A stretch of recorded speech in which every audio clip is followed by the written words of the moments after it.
And here it is. You want McCarthy? You don't want McCarthy. If you don't want McCarthy, give me someone that you at least favor. Someone reasonable, okay? Bobby in Mayapack starts us off. What's up, Bobby? How you doing, Mike? Good. Hey, Mike, the report was that McCarthy wants the job. So if you're the Jets and you really want him, he would have been your coach by now. No, there is clearly a division. There's a sticking point. You're right. There's something going on here. I don't know what it is. I haven't been able to find out. The name I keep hearing is Rule's name.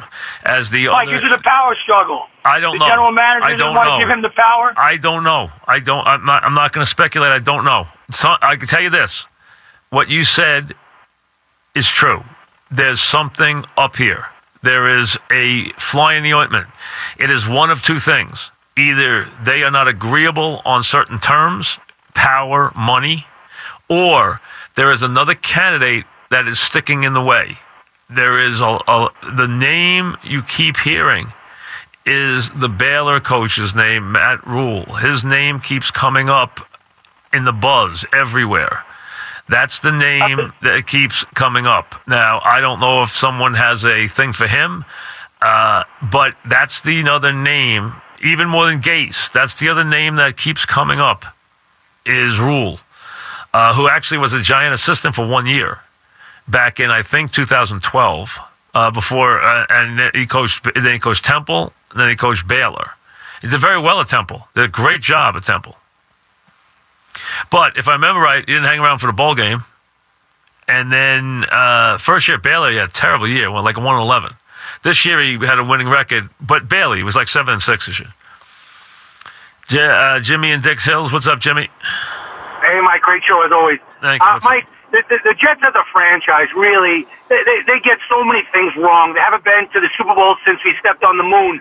And I think that if they take McCarthy, it's really a no-brainer. And I know that there's some nuances that they're fighting over, but here's the reason why. They can't get this wrong, because if it does work out that it's the wrong pick, nobody's really going to torture them and kill them over it. And that's why I think it's a safe move, and I think it's the right move for them. But one thing about McCarthy, if I was McCarthy's agent, I always think of Cower. I would tell him, sit out this year, collect $7 million, and guess what? Next year, they'll be fighting for you. I mean, there'll be 8 teams next year, and you'll be able to write your own ticket. Listen, here's the thing. Listen, here's the thing. What you're saying is true, but here's the thing. The Jet job, if I'm McCarthy, is a job that's not going to come along very often. They have a 21-year-old franchise quarterback. They are $90 million under the cap, and they're picking at the top of the draft. I can build a championship team with that. You put that in the hands of the right person, it's going to mean a big team. That is why McCagnon, in my mind, stays. Because that's where they are this year. Franchise quarterback in place.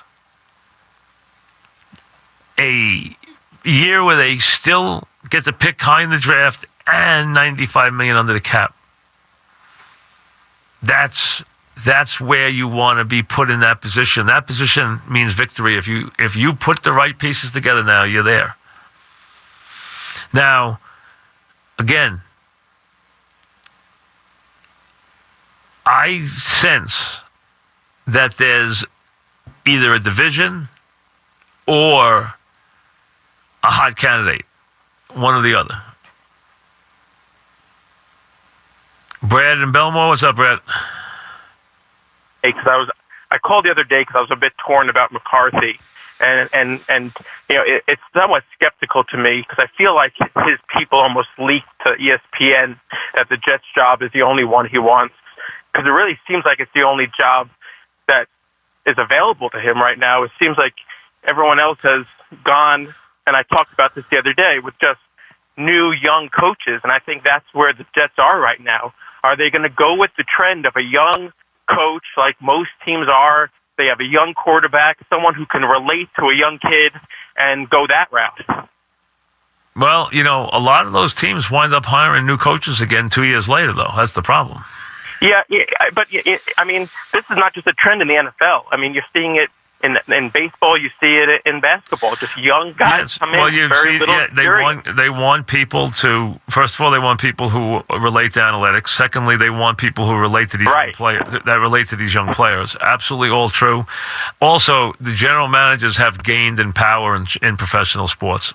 Exactly, and that's and I think that's what the other caller just said that, right? Like, I think that's the problem that the Jets are having now, because I've been hesitant about McCarthy, and really I feel like if they really wanted him, they'd have done it by now, and I don't think he's the right guy for the job. I remember all those, you always talk about Green Bay, and, Rodgers is good when plays break down, and he's good at the end of the game to make a big comeback. And I don't know, is he the type of guy that can develop Darnold? Is he really this offensive guru that's going to really take this young kid and make him into a superstar? Who are you saying is that about? McCarthy. Yeah, listen, McCarthy can coach quarterbacks. I don't think there's any question. Can he? Yes, I think he can. I think he absolutely can. I don't think there's any question. Even Brett Favre endorsed him. So I don't think there's any question. Listen, the last couple of years, he and Aaron Rodgers probably had enough of each other, but that happens after a decade. That happens with anybody after a decade. With management people, it just does. It happens a lot of times. I mean, that's not an indictment of anybody. It's just that you've been together too long. That's all. I mean, it happens. That happens. It could happen with Brady, and it happened with Walsh and Montana. So I mean, it does happen. It happens with guys who have great success. Brian in Manhattan. What's up, Brian? Let me get Brian in there. Why I don't want McCarthy. Yes, Brian. Go ahead one more time. Start from the beginning. Hey, Mike. Happy New Year to you. Sorry about that. Happy New Year. Before I tell you who I want and who I think they're going to hire, I'm going to tell you why I don't want McCarthy and why I think they're not going to hire him. So, I get what you're saying about the relationship with Rodgers growing old, but I think he's a stale game manager. He's got a stale West Coast scheme, and he's shown an inability to adapt lately to where the game's going. So that's why I agree with the previous caller that I don't think that he's the guy for them, and I also don't think that McCagnon's going to sign off on hiring somebody who's got a better track record than he does, particularly somebody who's going to want a little bit more power. So that's why I don't think McCarthy's the right guy, and I don't think he's going to end up coming here. Listen, you might be right. I'm not sure. It sounds like he wants to come. That being said, I think he's respected and he's able to bring stability. Now, the idea that he can't run an offense, I mean, listen, football's not, the new game with these guys is not like it's from Mars and these guys are coaching, it's not like they're running the wing T. I mean, it's, he's running an offense with a quarterback who was putting up huge numbers every year. The last couple of years, they've just been riddled by injuries. I mean, they put up big numbers every single year. So it wasn't like they weren't running an offense that worked. Okay? You want to go point to a couple of playoff games where he made a couple of the calls. All right. Can I find a couple of calls that Pete Carroll made in the Super Bowl that I would like to have back? I think so. I think Pete lost his mind somewhere along the way in one of those games. So would I hold that against him? No, not if I was trying to hire him, I wouldn't. Jerry in Massapequa. What's up, Jerry? What's up? The thing about, all Jets insiders right now are all tweeting out that it's leaning towards Rule. Well, that's the buzz. That's going to be a very hard sell. A very hard sell. So the thing about Rule, like you mentioned before, him being 1-11 in Baylor, he took over a team in absolute disarray, a mess. Yeah. And absolutely nothing. In his second year, got 7 wins, which is a huge improvement. So that's actually making him really hot right now. Be careful. He doesn't have any. He's got no resume to be the coach. He's got no resume to be the coach of the Jets. Agreed. But my thing with McCarthy is, listen, go past experience as it happened. But how many coaches in this league have ever won a Super Bowl with 2 different franchises? No one has. It's never happened. Never happened. But it doesn't mean it can't happen. Agree. But now McCarthy was also offered, which they reported today, he was offered the Arizona job with full autonomy to run the entire organization, and he turned it down. And he was offered the Browns job if he kept Kitchens as the OC, and he turned that down. I don't know. I don't think that's true. I don't buy the second one. I don't buy the second one. I think the first one's true. I don't think the second one is true because and listen to this. If you're McCarthy and you're telling me I'm hiring you as coach, but the kid that the guy the quarterback wants to be the head coach has got to stay. Are you taking that job? No. Well, no one would accept that. That's almost not even an offer. If the offer was, Mike, you can have the head coaching job, but Kitchen stays as offensive coordinator or no job. Mike, you can't give Mike McCarthy that kind of ultimatum. He can't take that job because he wants Kitchens to be the head coach now. So why would I come in when the quarterback's in love with Kitchens? Why would I come in? I'm not going to be able to have a better relationship than he has with Kitchens. So I can't get between him and Kitchens. So that's not even an offer. That's if that was a true offer, that's a comical offer. No one would take that offer. I agree with that. And the other guy that's involved in it is Gase. Are we really going to go with another AFC East retread that didn't succeed? I'm taking Gase over McCarthy personally. Gase didn't get fired, though. He fired himself. He actually he pushed himself out the door. They were not firing him. He basically, you know how I talk about do you want that all over again? How do you know he won't do that here? He might, because he's got a strange personality. He has a lot of talent. He's got a strange personality. I think the Jets need the guy who's not a roll of the dice. I think the two other guys you're mentioning, Gase and Rule, are rolls of the dice. Any one of these coordinators, you might get McVay. You might get McVay, and let's also remember McVay hasn't won anything yet. You might get McVay, or you might get a guy you got to fire in a year and a half. Well, it's going to blow up all tomorrow because Rule's going to be the guy later on today. Well, everybody inside there. Well, that clearly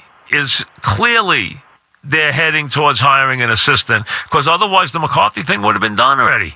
So it was clear, and I've been hearing rules since last night, but it wasn't. But I checked with someone and said, is McCarthy completely out? And they said, wouldn't say that either. So it made me think there was just a difference of opinion going back and forth. Well, if it's only going through Christopher Johnson, and I don't know what's going on. And McCarthy says he wants that job, then it shouldn't really be an issue. Well, I don't know. It's got to be Johnson doesn't want him that much. I can't answer that. I don't know. I'm not. Right, of course not. But I'm saying that's what it's tell you. I'm not going to tell you that I know what's going on in there. I don't know. I do know that clearly. Hey, you can read the tea leaves here. I've watched these negotiations a million times. McCarthy wants the job, so he put pressure on the Jets by going public. The Jets sent out someone to assassinate McCarthy, which was done in the paper the last couple of days. He can't do this. Go look at this game. Look at what he did in this game. Look what he did in this game. That is all. Hey, everything is agenda driven when these things are going on. So that was sent out to say, hey, be careful. McCarthy's not what you think he is. That's the bottom line. That's the agenda there. But here's the bottom line. If the Jets go forward and announce that Matt Rule's the head coach, get ready for the thunder, because this town is going to be incredibly negative towards that hire, because he does not have a major resume. He coached Temple and 2 years at Baylor, and he has an 8-17 record at Baylor. That is not, and 1 year of NFL experience. You're asking that guy to be in New York, to build a staff, and to take over inside a pressure cooker. That is a very tall order. Doesn't mean it can't be done. Any assistant can be good or bad. We all know that. But it's going to be a very hard sell. Very, very hard sell. Back after this. It's Boomer and Gio.